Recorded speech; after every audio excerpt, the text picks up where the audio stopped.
Hey there, YouTube. Today we're going to talk about some interesting things for EV, particularly in the USA market. Guess what? Tesla is up there with Lexus, especially in the luxury car segment. They've hit top survey satisfaction ratings, which feels a little surprising and hard to believe given they're a pretty new player. Looking at the US market right now, EV shares are hitting their stride, and Tesla, who's leading the change, is super expanding their sales. Believe it or not, they've even beat Toyota. They're at the top in terms of selling units. They've pulled it off in California. Anyway, most people in Japan may not know much about the latest trends in the American EV shift. So, we aim to explain everything all at once. Let's start with this satisfaction survey we're talking about. It's called the American Consumer Satisfaction Index, and it's been around for a while. Regarding this year, we're looking at data from July 2022. It spans 1 year, right up until June 2023, and it's all calculated based on email responses. Now, we're talking about 8,941 Americans chiming in, so it's a pretty big pool. For the survey, it's quite a considerable size, and it happens yearly. Every year, this satisfaction survey is released for each automaker, showing who's gone up and who's gone down. We can see where everyone stands. First off, we've got some interesting results. Looking at the satisfaction survey, the overall satisfaction index has risen by 2 points compared to the 2022 season. Seems like the shortage of semiconductors and supply issues have caused inventory levels to drop, so satisfaction may have dipped due to longer delivery times. That could be a factor here. And in this shift, Tesla is at the very top. And then there's Toyota. They got 84 points. They're definitively on top. Then we have Subaru, Honda, and Mazda. Japanese manufacturers are leading in satisfaction and are super highly rated. So, Japanese companies are doing pretty well in that aspect. In contrast, Nissan is the only Japanese company where the satisfaction level is a bit low. The only Japanese manufacturer that scored lower in satisfaction is Nissan. Let's be real, it's Nissan. This time, they came in with 76 points, which isn't quite average. Moreover, when compared to the 2022 season, Nissan scores have actually dropped a point. We don't have specific data on what questions they received lower scores, but when compared to the other Japanese makers, Nissan is lagging. And this might show in upcoming sales trends in the North American market. Maybe it'll even start reflecting in their future sales. This could potentially impact sales numbers in North America, so I think this might be something to pay attention to. What we need to focus on, however, is the luxury car segment. Now, up until the 2022 season, Lexus was absolutely dominating. Just like you'd expect, Lexus was at the top. And that's not just in Japan, but around the world, because service and quality are well recognized with Lexus. This time, for the 2023 season, Lexus has secured 83 points. But guess what? Get this. Tesla also managed to score 83 points, matching Lexus in satisfaction levels in the luxury segment. That puts them right up there with Lexus in terms of satisfaction. I mean, Lexus is known for quality and service, so it's kind of a big deal. But this particular survey doesn't just examine how owners feel about Tesla's cars, it also considers other aspects of customer satisfaction. Let me put it straight. It's shocking. It's mind-boggling. And of course, the features of the car, especially those given high ratings, should be highlighted here, like driving performance, ride comfort, interior design, vehicle warranty, and reliability, etc. And it's not just about the car itself, it's also about things like how user-friendly their app is, safety, the display inside the car, navigation, fuel efficiency, etc. It covers a broad range of stuff like smartphone app, ease of use, safety, everything. There are many aspects, the infotainment system, the navigation, fuel economy, and so on. So it's a whole bunch of different things. So there's more to satisfaction than just owning the car. And all these various ratings they get affect their overall satisfaction score. And in this round, Tesla effectively matched Lexus's score. And they've also been praised for the high operability of their smartphone app. Similar to Lexus in more ways than one. I want to make some random guesses. Even in this research, the great factor is one of them might be the high usability of smartphone apps. This is about Tesla's pre-air conditioning. You can write about it from anywhere in the world. With Sentry mode, you can real-time monitor the inside of the car. Not available in Japan yet.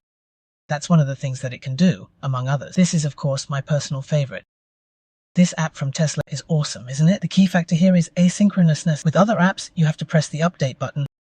But with this one, there's no need to press any update button. It updates real time. You can check out the fast response time. That's a big part of why Tesla is so standout. This app is incredibly impressive. It's almost like it's tailor-made for smartphone natives. It's reliable, don't you think? Also, I own a Nissan Leaf, so yes, I do own a Nissan. I also have the app for it. The Nissan app allows for pre-air conditioning as well. There's a lot it can do, but yeah, it has its limitations. In terms of responsiveness, it's not quite up to par with Tesla. Even with the smartphone app, the responsive features make it stand out. It's not just about what the app can do, but also how fast it can respond. The response time is incredible. Beyond ordinary, it creates high value in the Tesla app. I think that contributes to Tesla's high ratings. Could be one of the reasons why Tesla's satisfaction ratings are high. By the way, you can make a service reservation via the Tesla app. You can book services, and that's not all. With your linked credit card, you can even pay for the service charges. Actually, not just going to the service center, Tesla also provides mobile services where they come to your house if you have a garage. They'll do the job right there. That kind of service at home is also available. Sure enough, here's what you can take from it. From the quality of the services, you'd think going to the service center used to be the norm. Service centers offered tasty snacks and delicious beverages. That used to be the standard for high quality service, right? Having to spend your valuable time. Going to the service center is not an option anymore. Going to the service center is just a waste of time. So they're trying to eliminate the need to go to service centers as much as possible. I think no matter how great the service center, people don't want to go there. It's a buzzkill. So yeah, however great the service, people don't want to go there. You sacrifice your own precious time to go to the service center. They may have tasty snacks, but is that enough? Is it more satisfying to not have to go to the service center in the first place? And Tesla's doing just that. It shows in the satisfaction survey results. It's trying to reduce the need to visit the service center, and it reflected in the survey.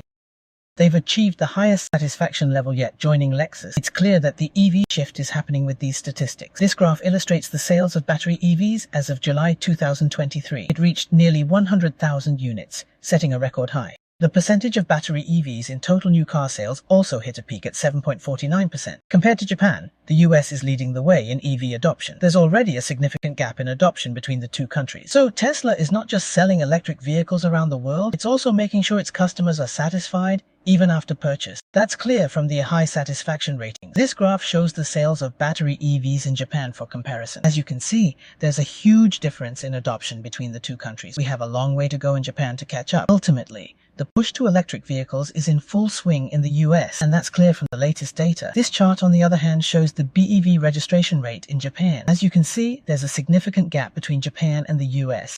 In fact, the gap in BEV adoption is enormous. This difference is only going to become more noticeable in the future. The electrification trend is not as strong in Japan as it is in the US. This divergence could become even more apparent in the future. This graph compares battery EV share in Japan, and as you can see, it's a huge difference from Japan.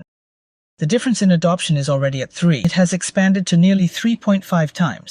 And in America, the most electric cars are sold. Even in California, the EV shift is accelerating. This graph shows the battery EV penetration for the first half of 2020. An impressive 20% over. 1 in 5 new cars are already battery. We want to look at the popular battery EV, as you can see, Model Y and Model 3.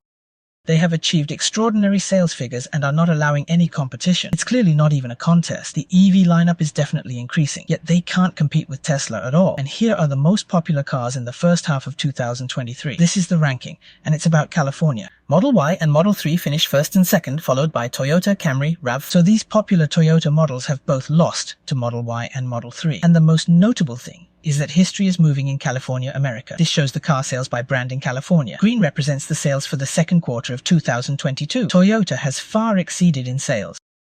However, in the light blue for this year, the second quarter of 2023, Tesla has beaten the dominant Toyota. Tesla reigned at the top in California for the first time in sales. Remarkably, Tesla only offers battery. Beating Toyota is a very strong move. In any case, the EV shift is happening in the American market. History is truly moving in this form. First, the EV share rate in the US is 7.49%. The highest in history, it's 3.5 times higher than Japan. We have achieved that much. Furthermore, California leads the US. In California, we've already exceeded 20% in electrification.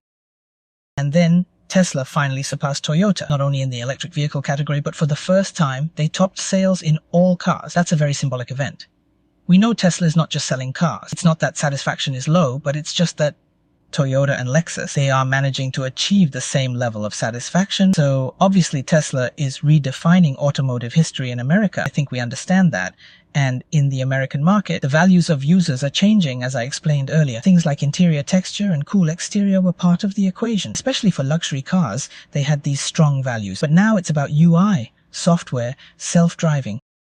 Having service completed in your own garage without going to a service center, and managing all that in one app for a seamless service experience. Such things are now seen as premium experiences and are capturing customers. This allows them to compete with premium brands like Lexus. That's why they're able to achieve high customer satisfaction and compete with Toyota. Since Tesla is doing well, they can even compete with Toyota. So the users' values are changing, and Tesla has been able to maintain high satisfaction. So this could become the trend in the future. Next, Tesla will start selling more mass-market cars like Model 2. I wonder if Tesla can maintain high satisfaction with Model 2 sales and how much they can compete with Toyota's overwhelming satisfaction. We will keep an eye on these points in the future. That's about it. So, thank you for watching. If you like this video, give me a like.